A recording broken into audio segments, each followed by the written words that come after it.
L'heure est à l'information sur Canal 2 International. Bienvenue au 19h50. Voici les titres à la une de l'actualité ce soir.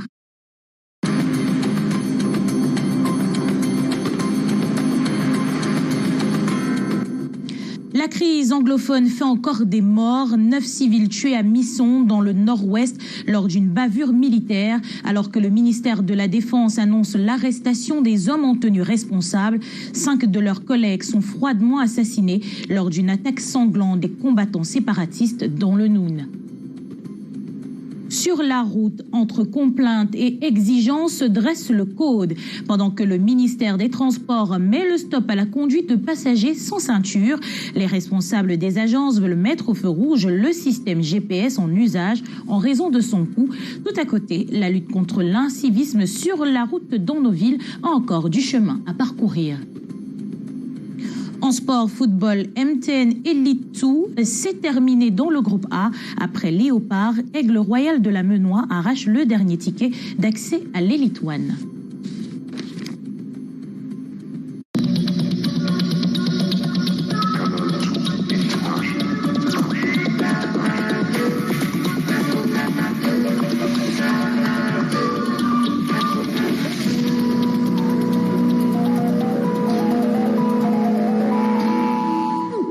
Bonsoir à tous et soyez les bienvenus au 19h50 sur Canal 2 International. 9 civils tués par les forces de défense et de sécurité. La scène s'est produite au soir du mercredi 1er juin dernier dans la localité de Misson par Zoa, dans le nord-ouest. On entame les résultats de l'enquête ouverte. Le ministre de la Défense a fait sortir un communiqué qui fait le point sur l'incident, un incident de trop qui vient rappeler l'urgence de mettre un terme à la crise. Les précisions avec Delphine Foncoutene. Les récents événements de Misson par Zoa, dans la Menchoum, fâchent la classe parlementaire. Il faut agir. Cette tuerie nous démontre que la crise anglophone est encore là, qu'on n'a pas encore tordu sa colonne vertébrale comme le gouvernement tend à faire croire. Tous les jours, je continue à dire que si vous prenez des solutions, des résolutions, des décisions et que le résultat ne vient pas, ça veut dire qu'il faut continuer à réfléchir à de nouvelles solutions. Après Garbou, Misson, toujours dans le nord-ouest, entre dans l'histoire avec ce que le chef de division de la communication du ministère de la Défense a appelé « réaction inappropriée, inadaptée à la circonstance et malheureusement disproportionnée par rapport au refus de coopération des villageois hostiles ». Des faits qui remettent au goût du jour la crise anglophone. Déjà 5 ans qu'elle dure. Pour certains députés, l'urgence d'une plénière spéciale consacrée à cette crise est signalée. C'est bien de voter les lois. C'est bien de voter les lois de finances, des ordonnances, tout ce que vous voulez, les décrets, les traités.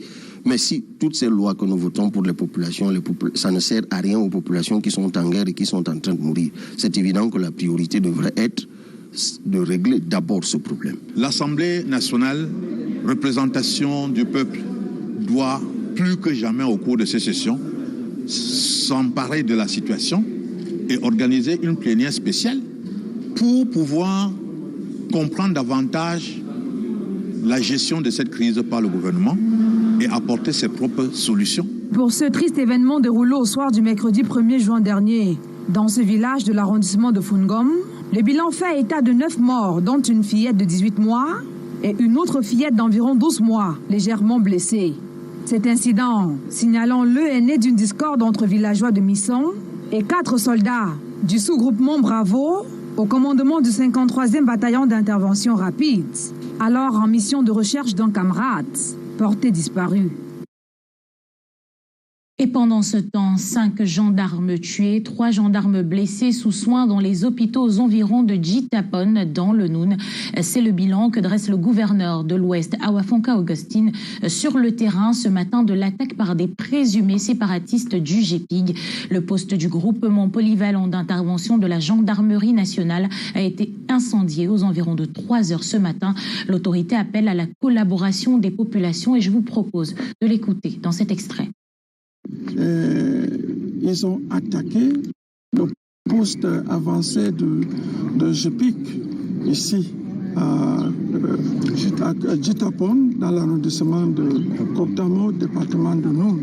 Le bilan fait état des 5 éléments de GPIC, y compris un lieutenant qui était chef de détachement qui ont trouvé la mort ainsi que 4 éléments, 3 encore de GP qui sont blessés et un élément de la gendarmerie territoriale qui était arrivé à renfort qui a été blessé.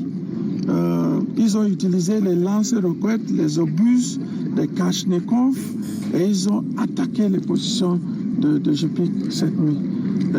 Comme je veux dire, c'était le bilan est lourd. C'est des actes regrettables que nous condamnons avec notre dernière énergie, que les gens, les terroristes peuvent venir et se permettre de poser de pareils actes à nos forces de défense qui sont là pour protéger les populations, qui sont là pour assurer la paix dans cette zone et partout dans la région de l'Ouest. On parle encore de criminalité justement dans la région de l'Ouest. Un groupe de malfrats aux arrêts dans le département des Bamboutos. Un comité de vigilance a pu mettre la main sur ces brigands qui s'apprêtaient à dévaliser une porcherie. Entre commercialisation de drogue et vol, les forces de l'ordre mettent en garde. Les précisions, c'est avec Monique Naoussi-Fosso et Marius Ngassa. Un groupe de présumés bandits prit la main dans le sac en Bouddha au moment où ils s'apprêtaient à vider une porcherie. C'est ce mercredi matin qu'ils sont stoppés par les membres du comité de vigilance de la localité qui a aussitôt fait appel à la gendarmerie. J'ai poussé les enfants presque partout à Bamissingé. Ils sont tombés, c'est le vous voyez que sont les récidivistes. Ils venaient pour le vol de porc. Avec les chambres indiennes dans leur sac, on les a pris. Ils sonnaient 2 boutiques là. On a attendu. Lorsqu'ils ont voulu commencer l'opération, on n'a pas perdu contact. On les a pris. Après investigation, des complices ont été aussi mis aux arrêts. Le commandant de compagnie de gendarmerie dit être déterminé à mettre à la disposition de la justice tous les hors-la-loi qui sont de retour dans la cité des Bamboutos. Tous les facilitateurs des ventes de drogue sont aussi dans le viseur. Vers 4 heures du matin, le comité de vigilance du groupement Bamissengé nous a interpellés par rapport à une présence d'un groupe armé qui était sur le point de dévaliser une porcherie. Arrivé sur le terrain, et grâce à l'apport de ce comité de vigilance, nous avons pu interpeller. Le département des Bamboutos jouxte les frontières du Nord-Ouest en proie à la crise sociopolitique qui couvre depuis 6 ans cette localité de la région de l'Ouest, faisant de temps à autre objet d'incursions des bandes armées des séparatistes. Et la lutte contre la criminalité et le grand banditisme, c'est aussi dans la région du Nord. La 3e région de gendarmerie du Nord à Garoua évalue l'opération Adano. Les actions ont été analysées dans le but d'éradiquer le phénomène d'enlèvement et de demande de rançon. Les détails, c'est avec Eric Nguele et Aïssatou Bouba dans cet élément. L'objectif de l'opération Adano, menée dans la 3e région de gendarmerie, est de lutter contre le grand banditisme rural et transfrontalier, ainsi que les enlèvements d'otages avec demande de rançon. Au cours de cette réunion de coordination, il s'est agi de faire le bilan de l'opération et de concevoir des actions visant à s'attaquer à ces troubles. Je voudrais dire que la lutte contre le phénomène d'otage assorti de demande de rançon de manière spécifique et la lutte contre le grand banditisme en général interpelle plusieurs acteurs. Les forces de défense et de sécurité que nous sommes en premier, mais également la population. Parce qu'il se trouve malheureusement que la plupart des ravisseurs sont tapis dans la population et ces relais locaux servent justement de guide aux ravisseurs. 2 régions administratives, à savoir le Nord et l'Adamawa, sont concernées par l'opération Adano. Depuis son lancement, elle enregistre de bons résultats.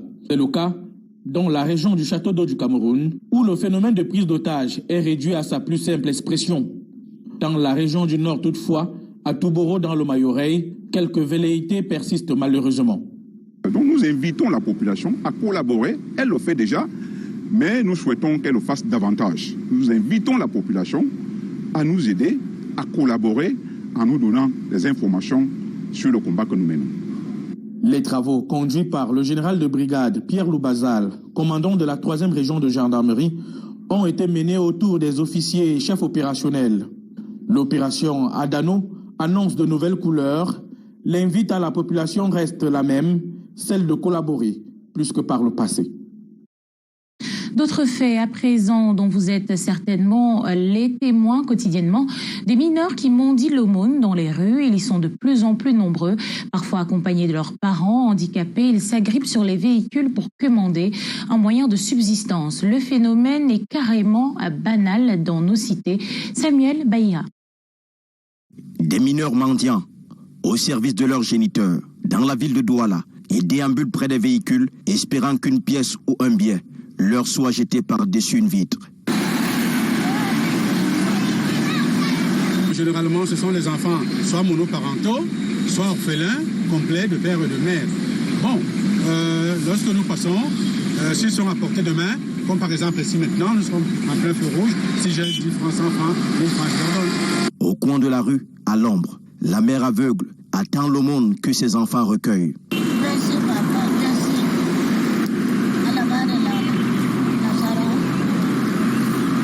Dans cette société bâtie autour du secret, le sentiment de honte envahit ces 3 femmes handicapées. Elles se couvrent le corps à la vue de la caméra. Pendant ce temps, leurs enfants nous affrontent. C'est des enfants qui, pour la plupart, sont âgés entre 5 et 15 ans. Et il en ressort que du constat qu'on a fait, plusieurs d'entre eux sont utilisés, sont instrumentalisés par des parents. Certains sont envoyés dans la rue par leurs parents pour essayer de racketter, de commander, de mendier. D'autres sont envoyés dans la rue par aussi les membres de leur famille. Les pieds nus, l'odeur repoussante et les vêtements couverts de poussière. Toute la journée, au milieu des flambissements des moteurs et le bruit des klaxons. C'est la rue qui éduque ces enfants non scolarisés. Il serait intéressant que les pouvoirs publics développent davantage des politiques et des programmes qui vont permettre non plus à ces enfants de regagner la route, mais plutôt de réinsérer les familles. Et si c'est des enfants qui sont issus des familles où il règne de fortes violences, des familles qui les instrumentalisent, que les pouvoirs publics les récupèrent, les réorientent vers les centres d'accueil. C'est dans ces récipients en plastique que l'eau à boire et le repas se partage. L'image qui choque certains. Des jeunes enfants livrés à cette mendicité, ça fait mal, quoi. Un mal-être pour ces enfants qui traînent le poids des besoins de leur famille à leurs dépens. Ils vivent, mais leur devenir paraît une incertitude. À titre de rappel, cette activité est interdite dans nos villes. Souvenez-vous, elle avait été prohibée par les autorités en 2014 avec la recrudescence des attentats suicides par Boko Haram. Et nous ouvrons à présent notre dossier sur le transport routier. Un comité restreint de responsables d'agences en concertation à Yaoundé, une concertation technique dont l'objectif est de faire des propositions au ministre des Transports sur l'installation du système GPS Camtrack. Ce dernier coûte 2 000 francs CFA par jour, soit 60 000 francs par mois. Un montant jugé par ces derniers excessif. Raoul Ngoufo, Mariam Mazou pour plus de détails sur ce sujet. Pour réduire davantage la courbe des accidents sur nos routes, le ministre des Transports, Jean-Ernest Massénangale Bibéé, lance le système GPS Camtrack, un système que les opérateurs et transporteurs du secteur routier interurbain de personnes, réunis en comité restreint, rejettent catégoriquement. Selon eux, les coûts fixés désormais à 60 000 francs par bus et par mois sont excessifs pour les transiteurs qui déjà ont de la peine à couvrir les charges qu'on leur impose et à faire face au quotidien de la gestion des bus et autres. Il nous avait dit, c'était dans son bureau, c'est une femme qu'on vous propose en mariage. Au moment venu, on va vous donner le prix de la dot. Il est donc maintenant question de dire au ministre de la plus belle des manières que la dot là est trop élevée et que nous ne pouvons pas supporter. Et vraiment, s'il veut faire un passage en force, nous allons accepter, mais c'est le dernier consommateur qui va supporter ces prix-là. Demander aux transporteurs de faire de nouvelles installations dans leurs bus, c'est une charge supplémentaire. À travers les fonds routiers, le transporteur paye le péage, c'est sa contribution. Au niveau des visites techniques, c'est nous les transporteurs qui payons nos visites techniques. Nous contribuons déjà là-bas. Au niveau des assurances, c'est nous qui payons les assurances. Nous n'entendons plus payer doublement ce que nous payons déjà. Il faut déjà que le gouvernement essaye d'alléger la tâche aux transporteurs. Pour que les choses soient claires, ils ne se sont pas réunis ici pour faire la guerre au Minetransport, mais simplement se faire entendre. Les transporteurs souhaiteraient que le ministre leur accorde une audience au cours de laquelle ils vont poser la réalité de la situation financière de leurs entreprises. Parmi les problèmes évoqués lors de cette concertation, la hausse des prix des visites techniques qui est quittée de 9 500 à 17 900 francs est également mise sur la table. On le sait depuis hier, le port de la ceinture de sécurité est désormais obligatoire pour tous les passagers des compagnies de transport interurbain. La décision est contenue dans un communiqué signé ce 7 juin par le ministre des Transports qui rappelle aux patrons d'agences l'installation dans leurs véhicules des ceintures de sécurité fonctionnelles. Daniel Anissé-Boudier et Michel Foucault ont fait le tour de quelques agences pour nous. Sécurité passagers garantie dans ce bus de transport en commun de 75 places. Tous les sièges dotés de ceintures de sécurité fonctionnelles. Dans cette agence de voyage du quartier Biémassi à Yaoundé, on est à jour. Nous n'avons pas attendu la note du ministre pour avoir les ceintures de sécurité dans nos véhicules. Depuis la fabrication de nos véhicules, nos sièges ont toujours eu des ceintures de sécurité. Tous les sièges du bus ont des ceintures de sécurité. Donc, et nous exigeons aux passagers de mettre leur ceinture de sécurité avant le décollage du bus. À côté, dans ces autres agences de voyage, l'on ne trouve aucun inconvénient à la décision du ministre des Transports d'imposer l'installation et le port de la ceinture de sécurité dans les véhicules de transport interurbain. La mesure fait partie des pratiques habituelles ici. Nos bus ont les ceintures de sécurité. Certains, par contre, ne se trouvent pas encore prêts à observer ces mesures qui, selon eux, concernent plus les fabricants de véhicules et la tutelle administrative elle-même. Que ce ministre se rassure qu'avant qu'un bus soit lancé sur le marché, qu'il vérifie si les ceintures sont partout sur le siège. Avant que le bus n'arrive, c'est lui qui confirme que ça peut faire le transport. Comment il confirme sans vérifier s'il y a les ceintures partout? Pour nous, le ministre, c'est lui qui homologue, c'est lui qui donne l'ordre d'homologuer les véhicules. Ça veut dire que quand un prototype arrive au Cameroun, on ne peut pas homologuer un prototype sans qu'il ait des ceintures de sécurité. Le problème vient du ministère des Transports. Nous allons toujours dire que le problème vient du ministère des Transports. Le ministre des Transports promet pourtant la sanction la plus sévère contre tout contrevenant. Dans son communiqué rendu public ce 7 juin, Jean-Ernest Massénangale Bibéhé rappelle que le port de la ceinture de sécurité préserve à 77% la vie du passager en cas d'accident grave de la route. Et pendant ce temps, la sécurité routière a du pain sur la planche, constat fait ce matin par les agents du ministère des Transports lors du lancement de la campagne de prévention routière à Douala. L'incivisme sur la route et l'absence des documents administratifs sont quelques infractions constatées sur le terrain par David Sondio et Henri Chinda. Dans les artères de la ville de Douala, le temps est à la sensibilisation des usagers de la route. Contrôlons aussi les papiers pour la sensibilisation. La phase de répression va commencer pour donc sortir les papiers que Les agents de la délégation départementale des transports pour le Vouri sont sur le terrain. C'est le lancement de la prévention en ce début de vacances. Et des pièces exigibles aux automobilistes sont les papiers administratifs du véhicule, qui sont la carte grise, le permis de conduire, la visite technique. Et si c'est un véhicule de transport, il faut la licence et la carte bleue. Ces usagers n'ont pas ces documents, mais ils sont en route. Et de deux, nous nous rendons compte que les usagers qui n'ont pas de documents, ce sont ceux-là qui causent plus d'accidents. Les conducteurs se montrent inciviques sur la route. Ici, une dame au volant de son véhicule avec son bébé en main. Tout à côté, l'agent manque de se faire écraser par un camionneur. Des faits et gestes connus de l'autorité administrative. Vous savez tout comme moi que dans la ville de Douala, beaucoup de transporteurs exercent cette activité dans la clandestinité. Et cette campagne est la bienvenue parce qu'elle permettra, à ma foi, d'assainir ce secteur qui est un peu gangréné par quelques personnes de mauvaise foi, comme vous venez de le voir de vos propres yeux, où un conducteur d'engin lourd a foncé sur le délégué départemental de transport. À Douala, les hommes et femmes de la délégation des transports, identifiables par leur uniforme, sont à pied d'œuvre. Quittons la ville de Douala pour la région de l'extrême nord qui veut être à l'abri des problèmes liés aux indemnisations.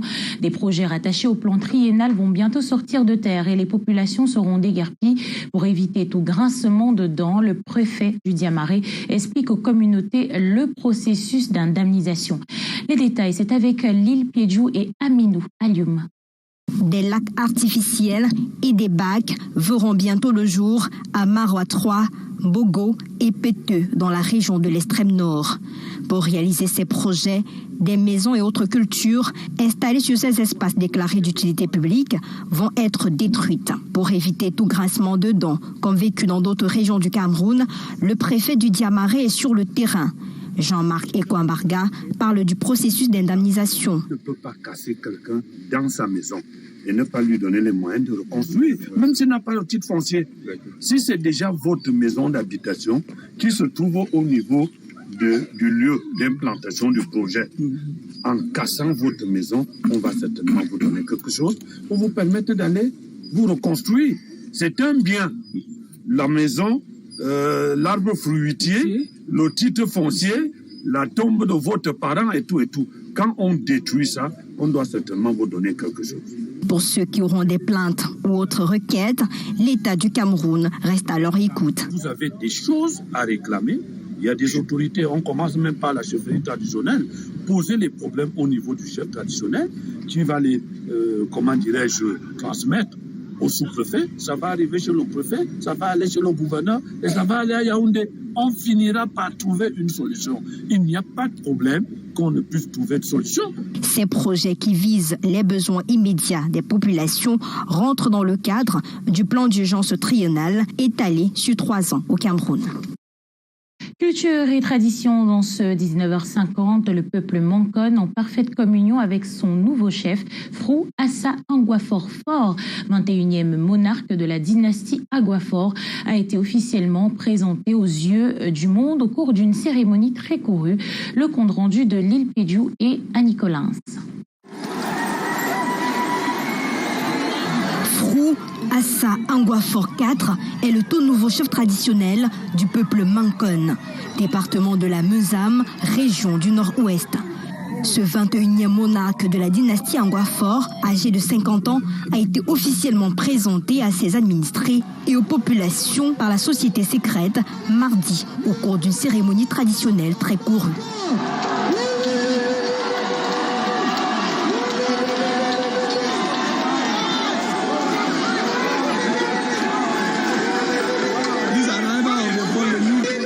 Sortie fortement saluée par le peuple Mankon.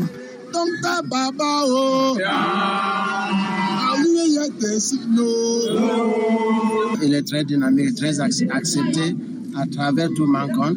Tous les couches de la société l'ont accepté. Depuis 1959, le peuple Mankon n'a pas vécu un tel événement, encore moins accueilli des invités de marque venus de tous les coins du Cameroun. C'est un jour mémorable, c'est un jour adorable. Et je ne saurais ne pas venir, même les enfants. Vous voyez, voilà, la tradition est la seule chose qui reste lorsqu'on a tout oublié, la culture.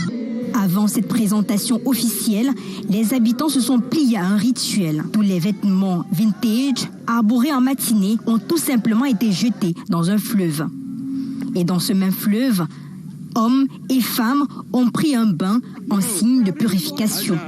Venez aussi laver les choses qui étaient auparavant, que ce qui était vieux est parti et maintenant on est sur quelque chose qui est de neuf. Quand tu avances, tu ne touches pas ce qui descend.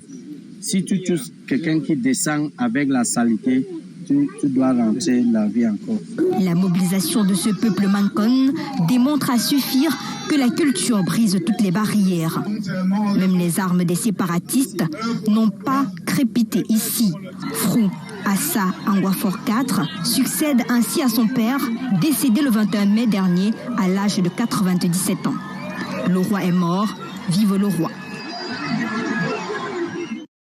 Et c'est là la beauté de nos traditions. Ouvrons une petite page magazine dans ce 19h50.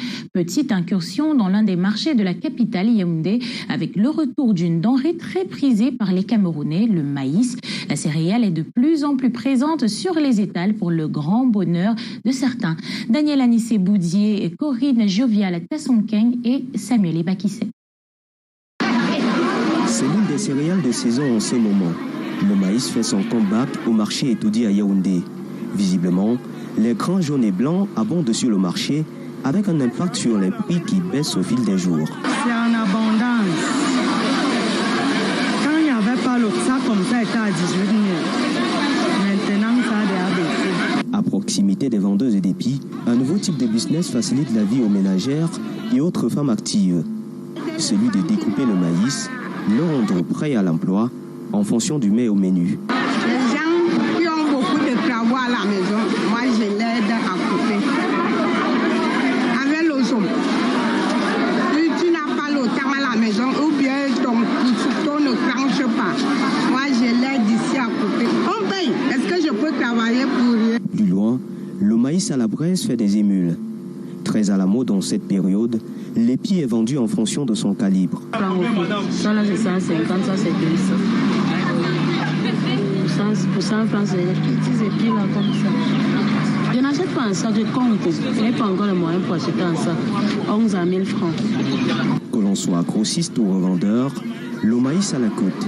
Mais ce qui pose problème avec les intempéries, c'est question de logistique. Nous vous le disions à l'entame de ce journal, Aigle Royal de la Menoie se qualifie pour les barrages en vue de la montée vers l'Elite One. Le club de l'Ouest Cameroun a obtenu son ticket pour ce mercredi lors de la dernière journée de phase de poule en faisant jeu égal avec Unisport du Honkam. David Sondio et Luciano Diaco. Aigle Royal de la Menoie qualifié pour les barrages en vue de la montée vers le championnat national Elite One. L'oiseau au plumage jaune et noir achève ce match de la dernière journée sur le score de 1 partout face à Unisport du Honkam dans ce qui se présente comme la finale de cette poule. Félicitations au coach Sémé qui a tenu bon et qui a fait le travail jusqu'au bout. Félicitations aux enfants qui n'ont pas lâché. Félicitations à l'élite de la Menoie et à tous les supporters. Ce n'est pas du tout fini parce que désormais, le football à l'Ouest est en danger parce que plusieurs clubs risqueraient de descendre. Il faudrait qu'on aille à Garoua pour défendre valablement notre région. Et on va faire ce travail. C'est d'abord l'Aigle Royal, oiseau de la Menoie, qui ouvre le score en première mi-temps avant d'être rattrapé par l'Unisport du Honkam lors de la seconde manche. Un score de parité insuffisant pour les locaux d'arracher le ticket qualificatif. Je rêve toujours plus loin. Et je pense qu'aujourd'hui, je suis satisfait de mon parcours pendant la durée de la saison. Et je suis également satisfait de l'encadrement technique et des joueurs. Et le plus important pour nous a été fait, c'était le maintien déjà. Les deux équipes ont joué et Unisport n'a pas démérité. L'essentiel était que Unisport monte ou bien qu'il se maintienne en Elite 2. Dans cette poule, Aigle Royal de la Menoie finit deuxième, derrière le Léopard sportif de Douala qui a freiné les ardeurs de Rangers. Le club du Nord-Ouest est recalé. Léopard sportif de Douala et Aigle Royal de la Menoie iront à Garoua. Un autre club que vous devez connaître, le Canal 2 Football Club, qui participe au tournoi OneXBet. Vendredi, les Galactiques de la télé affronteront le club Terminus.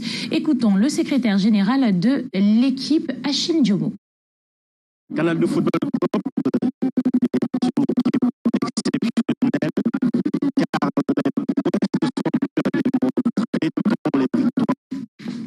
Et malheureusement, la qualité sonore de cet élément ne nous permet pas de vous le diffuser. Nous en reparlerons dans nos prochaines éditions.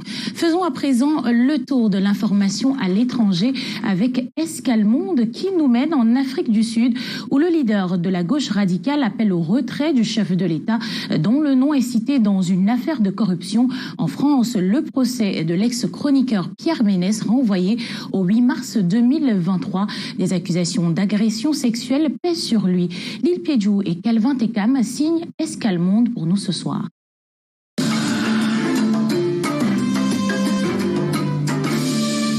Le roi Philippe de Belgique honore un vétéran congolais de la Seconde Guerre mondiale qui a combattu pour les Belges en lui remettant une médaille lors d'une cérémonie à laquelle assiste également son épouse, la reine Mathilde, le président congolais Félix Tshisekedi et la première dame Denise Nyakeru Tshisekedi. La cérémonie s'inscrit dans le cadre d'une visite officielle de 6 jours du roi Philippe, accompagné du Premier ministre belge Alexander De Croo, qui a été présentée comme une occasion de réconciliation.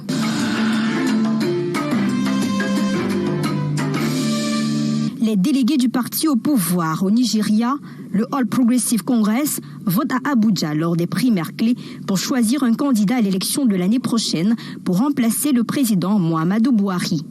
God bless the APC. APC! Forces of the Federal Republic of Nigeria. President.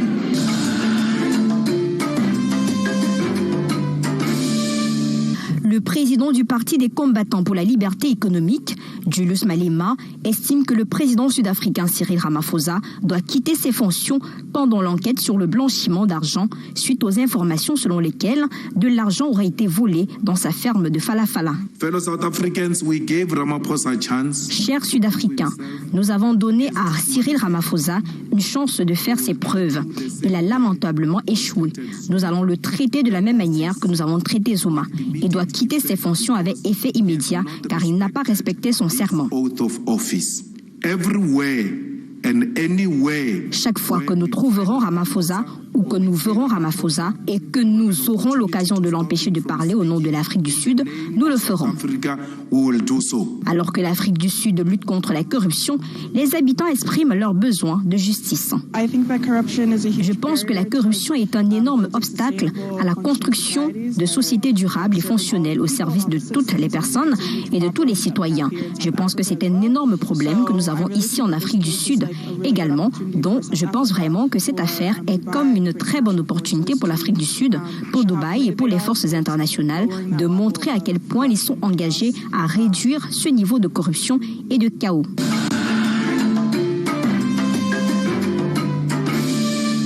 On a essayé de faire de mon client un bouc émissaire, dénonce l'avocat de Pierre Ménès, Maître Arrache, à l'ouverture du procès de l'ex-chroniqueur vedette du football pour des soupçons d'agression sexuelle. Il est quand même invraisemblable que M. Ménès soit traduit devant le tribunal correctionnel dans un dossier où il n'y a vraiment aucun élément matériel caractérisé. Et moi, je pense surtout aux vraies victimes de violences qui souvent ne sont pas traduites dans un tribunal correctionnel.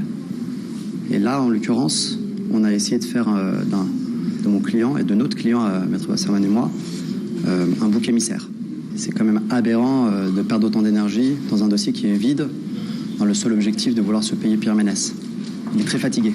Le tribunal médiatique, c'est une chose, mais le droit, c'est autre chose. Et là, c'est ce que nous allons en débattre. Nous mettrons tous les éléments à charge et à décharge, et puis nous verrons qui en sortira grandi de cette affaire. Le procès est renvoyé au 8 mars 2023 à l'absence du journaliste sportif de 58 ans, très fatigué, selon son avocat.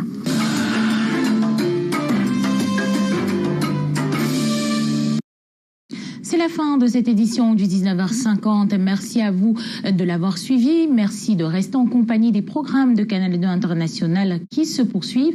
J'aurai le plaisir de vous retrouver demain, même heure, pour l'information la meilleure, et c'est sur Canal 2 International et nulle part ailleurs. Bonsoir à tous.